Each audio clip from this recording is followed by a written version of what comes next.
L'info écho avec Capital.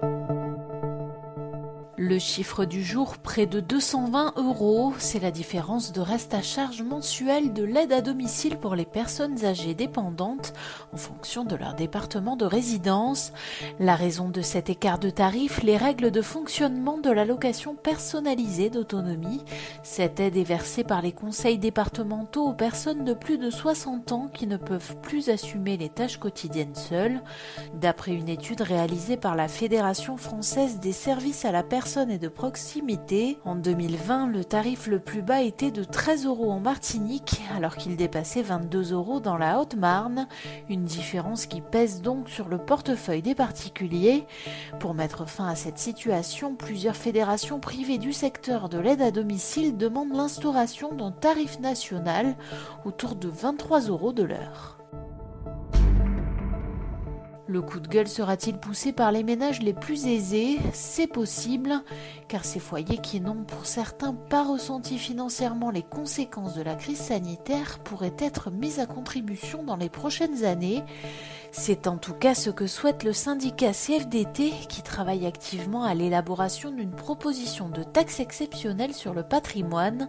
Cet impôt viendrait financer un plan pour la jeunesse, une tranche de la population qui a été durement touchée par les conséquences des confinements sanitaires.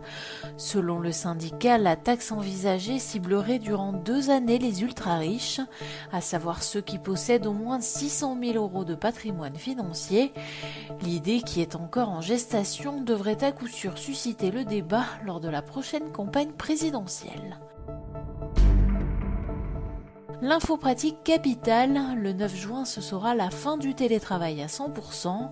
Les entreprises reprendront donc la main et décideront avec les représentants du personnel ou directement avec les salariés d'un nombre minimal de jours de présence par semaine. En parallèle, les règles régissant les repas en cantine d'entreprise seront assouplies.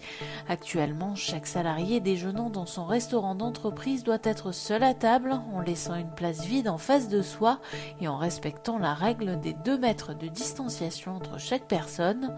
Selon le nouveau protocole que Capital a pu consulter, à partir du 9 juin, les salariés pourront à nouveau déjeuner ensemble dans la limite de 6 personnes par table et les restaurants d'entreprise devront au global respecter une jauge correspondant à 50% de la capacité d'accueil de la cantine.